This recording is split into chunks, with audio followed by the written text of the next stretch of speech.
بسم اللہ الرحمن الرحیم۔ شروع اللہ کے نام سے جو سب پر مہربان ہے، بہت مہربان ہے۔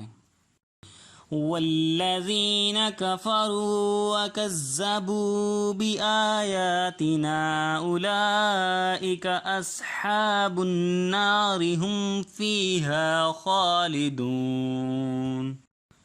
اور جو لوگ کفر کا ارتکاب کریں گے اور ہماری آیتوں کو جھٹلائیں گے، وہ دوزخ والے لوگ ہیں جہاں وہ ہمیشہ رہیں گے۔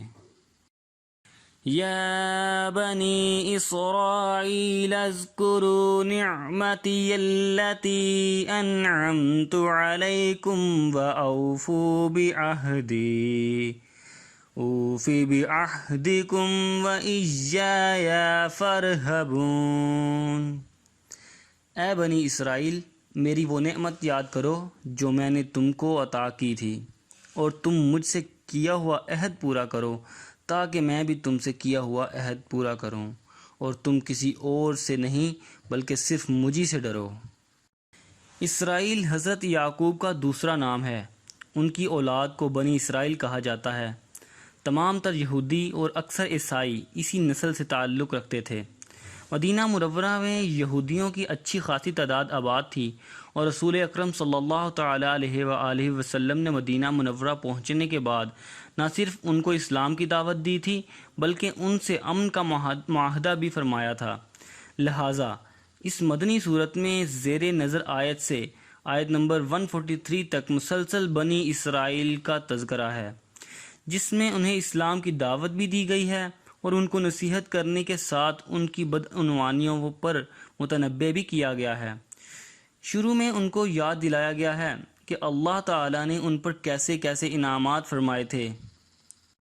اس کا تقاضا یہ تھا کہ وہ اللہ تعالیٰ کے شکر گزار ہو کر اس عہد کو پورا کرتے جو اللہ تعالیٰ نے ان سے لیا تھا کہ وہ تورات پر ٹھیک عمل کریں گے اور اللہ کے بھیجے ہوئے نبی پر ایمان لائیں گے، لیکن انہوں نے تورات پر عمل کرنے کی بجائے اس میں منمانی تعویلیں شروع کر دیں اور اس کے احکام کو بدل ڈالا۔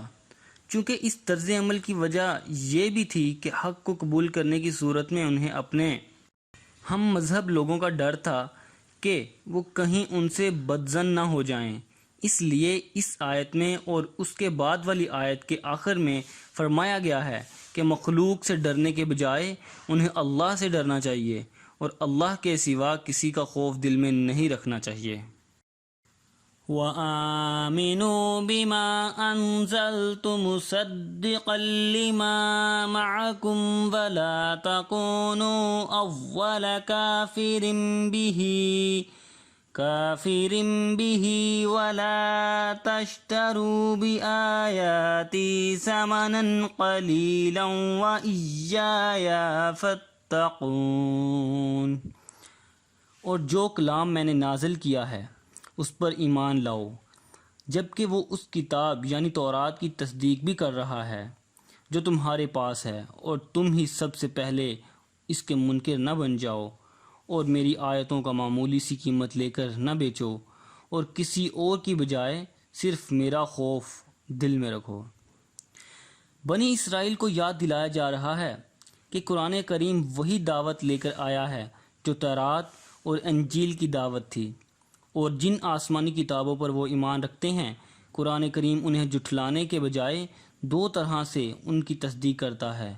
ایک اس لحاظ سے کہ وہ یہ تسلیم کرتا ہے کہ یہ کتابیں اللہ ہی کی نازل کی ہوئی تھیں۔ یہ اور بات ہے کہ بعد کے لوگوں نے ان میں کافی رد و بدل کر ڈالا جس کی حقیقت قرآن نے واضح فرمائی، اور دوسرا قرآن اس حیثیت سے ان کتابوں کی تصدیق کرتا ہے کہ ان کتابوں میں آخری نبی کی تشریف آوری کی جو پیشین گوئیاں کی گئی تھیں، قرآن کریم نے انہیں سچا کر دکھایا۔ اس کا تقاضا یہ تھا کہ بنی اسرائیل عرب کے بت پرستوں سے پہلے اس پر ایمان لاتے، لیکن ہو یہ رہا ہے کہ جس تیز رفتاری سے بت پرست اسلام لا رہے ہیں اس رفتار سے یہودی ایمان نہیں لا رہے ہیں، اور اس طرح گویا بنی اسرائیل قرآن کی تکذیب کرنے میں پیش ہیں۔ اس لیے کہا گیا کہ تم ہی سب سے پہلے اس کے منکر نہ بن جاؤ، بعض یہودیوں کا طریقہ یہ بھی تھا کہ وہ رشوت لے کر تورات کی تشریح عام لوگوں کی خواہشات کے مطابق کر دیا کرتے تھے اور بعض اوقات اس کے احکام کو چھپا لیتے تھے۔ ان کے اس طرز عمل کی طرف اشارہ کرتے ہوئے فرمایا گیا، میری آیتوں کو معمولی سی قیمت لے کر نہ بیچو اور حق کو باطل کے ساتھ گڈمڈ نہ کرو اور نہ حق بات کو چھپاؤ۔